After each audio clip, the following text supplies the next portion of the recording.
ಇವತ್ತು ದಲಿತರ ಪರವಾಗಿದ್ದೀರಿ ಅಂತ ಹೇಳಿ ಸಿದ್ದರಾಮಯ್ಯನವರು ಅಧಿಕಾರಕ್ಕೆ ಬಂದು ಇವತ್ತು ಅಂಬೇಡ್ಕರ್ ಹೆಸರು ಬೆಳಗ್ಗೆಯಿಂದ ಸಂಜೆವರೆಗೂ ಹೇಳ್ಕೊಂಡು ಇವತ್ತು ದಲಿತರ ಉದ್ಧಾರಕ್ಕೋಸ್ಕರ ಇಟ್ಟಿರ್ತಕ್ಕಂಥ 14,282 ಕೋಟಿಯನ್ನು ಗುಳುಂ ಮಾಡಿ ವಾಮ ಮಾರ್ಗದಲ್ಲಿ ಅದನ್ನು ಬೇರೆ ಯೋಜನೆಗಳಿಗೆ ಬಳಸಿರ್ತಕ್ಕಂಥದ್ದನ್ನು ಖಂಡಿಸಿ ಇವತ್ತು ಸಿದ್ದರಾಮಯ್ಯನವರು ನಿಮಗೆ ಏನಾದರೂ ದಲಿತರ ಮೇಲೆ ಕಿಂಚಿತ್ತಾದರೂ ಏನಾದರೂ ಪ್ರೀತಿ ಇದ್ರೆ ದಯವಿಟ್ಟು ಆ ಹಣವನ್ನು ಮತ್ತೆ ದಲಿತರ ಅಭಿವೃದ್ಧಿಗೋಸ್ಕರ ವಾಪಸ್ ಕೊಡಿ.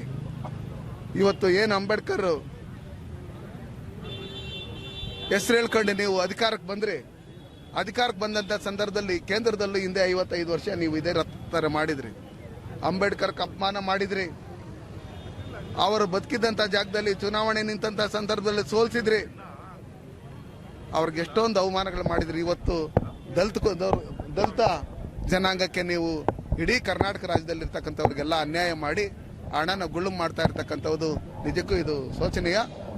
ಕೂಡಲೇ ಆ ಹಣವನ್ನು ನೀವು ವಾಪಸ್ ಕೊಟ್ಟು ದಲಿತರಲ್ಲಿ ಕ್ಷಮೆಯಾಚನೆ ಮಾಡಬೇಕು, ಮತ್ತೆ ಕೂಡಲೇ ನೀವು ರಾಜೀನಾಮೆ ಕೊಡಬೇಕಂತೇಳಿ ನಾನು ಒತ್ತಾಯ ಮಾಡ್ತೀನಿ. ಅದೇ ರೀತಿಯಲ್ಲಿ ಏನು ಕರ್ನಾಟಕ ರಾಜ್ಯಕ್ಕೆ ಡಾಕ್ಟರ್ ಬಾಬಾ ಸಾಹೇಬ್ ಅಂಬೇಡ್ಕರ್ ಬಂದೋದಂಥ ಸ್ಥಳಗಳೇನಿತ್ತು ಅದನ್ನು ಡೆವಲಪ್ಮೆಂಟ್ ಮಾಡೋದಕ್ಕೆ ಜಮೀನು ಮತ್ತು ಹಣ ಬಿಡುಗಡೆ ಮಾಡಿದ್ದಂಥ ನಮ್ಮ ಭಾರತೀಯ ಜನತಾ ಪಾರ್ಟಿ ಸರ್ಕಾರದ ಮುಖ್ಯಮಂತ್ರಿಗಳಾಗಿದ್ದಂಥ ಬಸವರಾಜ ಬೊಮ್ಮಾಯಿರವರು, ಯಡಿಯೂರಪ್ಪನವರು ಆ ಹಣವನ್ನು ವಾಪಸ್ ತಗೊಂಡು ಜಮೀನನ್ನು ವಾಪಸ್ ತಗೊಳ್ಳೋಂಥ ಕೆಲಸಗಳಕ್ಕೆ ನೀವು ಕೈ ಹಾಕಿದಿರಿ.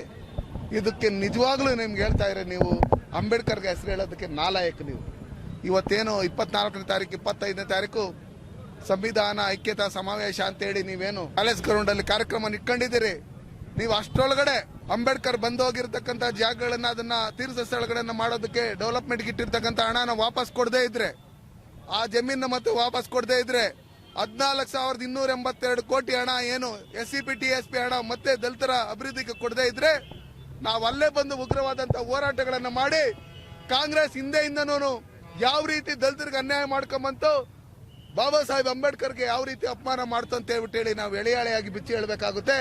ಅದಕ್ಕೋಸ್ಕರ ನಾವು ನಿಮಗೆ ಎಚ್ಚರಿಕೆ ಗಂಟೆಯನ್ನು ಭಾರತೀಯ ಜನತಾ ಪಾರ್ಟಿ ವತಿಯಿಂದ, ನಾನು ಒಂದು ದಲಿತ ಸಂಸದನಾಗಿ ಭಾರತೀಯ ಜನತಾ ಪಾರ್ಟಿ ಸಂಸದನಾಗಿ ಇವತ್ತು ನಾನು ಹೇಳ್ತಾ ಇದ್ದೀನಿ, ಭಾರತೀಯ ಜನತಾ ಪಾರ್ಟಿ ಅಂದ್ರೆ ನರೇಂದ್ರ ಮೋದಿಜಿ ಅವರಂದ್ರೆ 81 ಜನ ಲೋಕಸಭಾ ಸದಸ್ಯರು SC ಮತ್ತೆ STಗಳು ಇಡೀ ದೇಶದಲ್ಲಿ ಕೊಟ್ಟಿರ್ತಕ್ಕಂಥ ಕೀರ್ತಿ ಸನ್ಮಾನ್ಯ ನರೇಂದ್ರ ಮೋದಿ ಅವ್ರಿಗೆ ಭಾರತೀಯ ಜನತಾ ಪಾರ್ಟಿಗೆ ಸೇರಬೇಕು. ಹಂಗಿರ್ತಕ್ಕಂಥ ಸಂದರ್ಭದಲ್ಲಿ ದಲಿತರ ಹೆಸರು ಹೇಳ್ಕೊಂಡು ಖರ್ಗೆ ಅವ್ರನ್ನ, ಪರಮೇಶ್ವರ್ನ ನೀವು ಮುಖ್ಯಮಂತ್ರಿಗಳಾಗೋದನ್ನ ತಪ್ಪಿಸಿರ್ತಕ್ಕಂಥ ದಲಿತ ವಿರೋಧಿ ಮುಖ್ಯಮಂತ್ರಿ ಸಿದ್ದರಾಮಯ್ಯನವರು.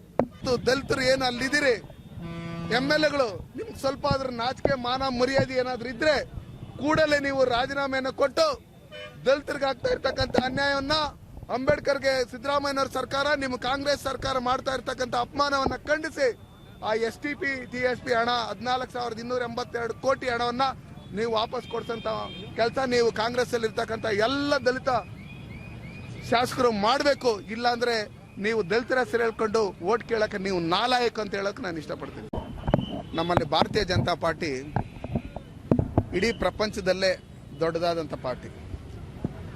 ನಮ್ಮ ಕೇಂದ್ರದಲ್ಲಿರ್ತಕ್ಕಂಥ ದೊಡ್ಡ ದೊಡ್ಡ ಸಚಿವರಿಗೆ ಇನ್ನೂ ಯಾರು ಯಾವ ಏನು ಎತ್ತ ಅಂತೇಳಿ B ಫಾರಂ ಯಾವ ಕಾನ್ಸ್ಟಿಟ್ಯೂನ್ಸಿ ಅಂತೇಳಿ ಇನ್ನೂ ಕನ್ಫರ್ಮ್ ಮಾಡದೇ ಇರ್ತಕ್ಕಂಥ ಸಂದರ್ಭದಲ್ಲಿ ಕೋಲಾರ, ಹಾಸನ, ಮಂಡ್ಯ ಇದನ್ನ ಕನ್ಫರ್ಮ್ ಮಾಡಿಬಿಟ್ಟಿದ್ದಾರೆ ಅಂತ ಹೇಳ್ತಾ ಇರ್ತಕ್ಕಂಥದ್ದು ನಿಜಕ್ಕೂ ಅದು ನನ್ನ ಊಹಾಪೋಹ. ಆ ರೀತಿಯಾದಂಥ ಯಾವುದೇ ರೀತಿಯಾದಂಥ ಚರ್ಚೆಗಳು ನಡೆದಿಲ್ಲ. ನಮ್ಮ ಕೋಲಾರ ಲೋಕಸಭಾ ಕ್ಷೇತ್ರದಲ್ಲಿ, ಕರ್ನಾಟಕದಲ್ಲಿ, ದೇಶದಲ್ಲಿ ಯಾವ್ಯಾವ ಕಾನ್ಸ್ಟಿಟ್ಯೂನ್ಸಿಯಲ್ಲಿ ಯಾವ್ಯಾವ ರೀತಿಯಲ್ಲಿ ಸರ್ವೆ ಇದೆ ಅಂತೇಳಿ 3-4 ಸರ್ವೆಗಳನ್ನು ಮಾಡಿರ್ತಕ್ಕಂಥ ನಮ್ಮ ಪಕ್ಷದ ವರಿಷ್ಠರು, ಸಾಮಾನ್ಯ BJP ಕಾರ್ಯಕರ್ತನಾಗಿದ್ದಂಥ ನನ್ನನ್ನು ಬೃಹತ್ ಬೆಂಗಳೂರು ಮಹಾನಗರ ಪಾಲಿಕೆ ಸದಸ್ಯನಾಗಿ ಮಾಡಿರ್ತಕ್ಕಂಥ ಭಾರತೀಯ ಜನತಾ ಪಾರ್ಟಿ, ಬೃಹತ್ ಬೆಂಗಳೂರು ಮಹಾನಗರ ಪಾಲಿಕೆಗೆ ಮೇಯರ್ ಅಭ್ಯರ್ಥಿಯಾಗಿ ಮಾಡಿರ್ತಕ್ಕಂಥ ಭಾರತೀಯ ಜನತಾ ಪಾರ್ಟಿ, ಕೋಲಾರ ಲೋಕಸಭಾ ಸದಸ್ಯನನ್ನಾಗಿ ಮಾಡಿರ್ತಕ್ಕಂಥದ್ದು ಭಾರತೀಯ ಜನತಾ ಪಾರ್ಟಿ, ಮತ್ತೆ ನಮ್ಮ ಲೋಕಸಭಾ ಕ್ಷೇತ್ರದ ಜನತೆ. ಹಂಗಿರ್ತಕ್ಕಂಥ ಸಂದರ್ಭದಲ್ಲಿ ಸರ್ವೆ ಮಾಡಿ ಅವರನ್ನು ಇಲ್ಲಿ ಏನೇನು ಅಂತೇಳಿ ಅದನ್ನು ತಿಳ್ಕೊಂಡಿದ್ದಾರೆ. ಯಾವುದೇ ಕಾರಣಕ್ಕೂ ನಮ್ಮ ಏನು ಭಾರತೀಯ ಜನತಾ ಪಾರ್ಟಿ ದೇಶ ಪ್ರೇಮಿಗಳು, ದೇಶಭಕ್ತರು, ರಾಮನ ಭಕ್ತರು ಇರ್ತಕ್ಕಂಥ ನಮ್ಮ ಕೋಲಾರ ಲೋಕಸಭಾ ಕ್ಷೇತ್ರದಲ್ಲಿ 1989ರಿಂದನೂ ಲೋಕಸಭಾ ಚುನಾವಣೆಗಳಲ್ಲಿ ಯಾವ ರೀತಿ ಫಲಿತಾಂಶ ಬಂದಿದೆ, ಎಷ್ಟು ಜನ ಶಾಸಕರು ಯಾವ್ಯಾವ ಪಾರ್ಟಿಯಲ್ಲಿ ಇದ್ದಾರೆ ಅಂತ ಹೇಳಿ ಎಲ್ಲ ನೋಡಿರ್ತಕ್ಕಂಥ ನಮ್ಮ ವರಿಷ್ಠರು ಅದ್ರ ಬಗ್ಗೆ ಏನು ತೀರ್ಮಾನ ತಗೊಬೇಕು ಅಂತ ಹೇಳಿ ತಗೊಂತಾರೆ. ಕುಮಾರಣ್ಣವರು ಅಷ್ಟೇ, ದೇವೇಗೌಡರು ಅಷ್ಟೇ, ಅವ್ರ ಬಗ್ಗೆ ನಮ್ಗೆ ಅಪಾರವಾದಂಥ ಅಭಿಮಾನ ಇದೆ, ಗೌರವ ಇದೆ.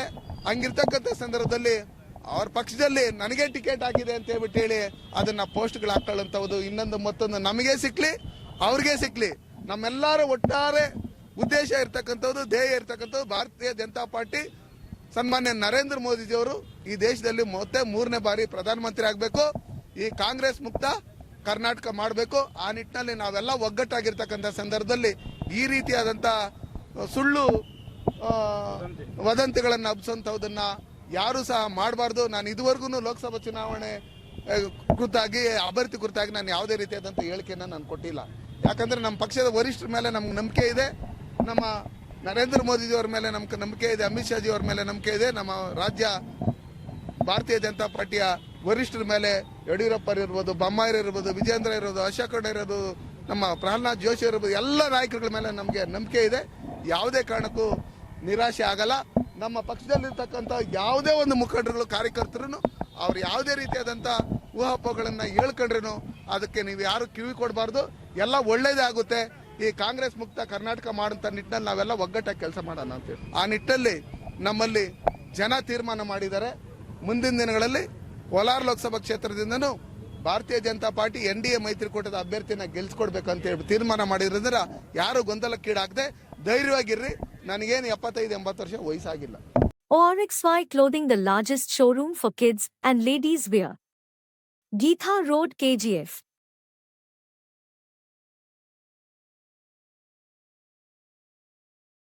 For all NCERT, CBSE textbooks, guides, PUC, ITI, BE textbooks, guides and classmate notes, and for all the types of stationery available only at Satya Bookstore, opposite to Karur Vaishya ATM, Aladamara, Bemmal Nagar, KGF. For more details, contact 8073962145. என்ன வேணும் என்னதான் வேணும் cool என்ன வேணும்னாலும் பிகிக்கு கால் பண்ணுங்க. 15 நிமிஷத்துல home டெலிவரியா அள்ளுங்க. பிகி. For orders and delivers, call on 9986692006.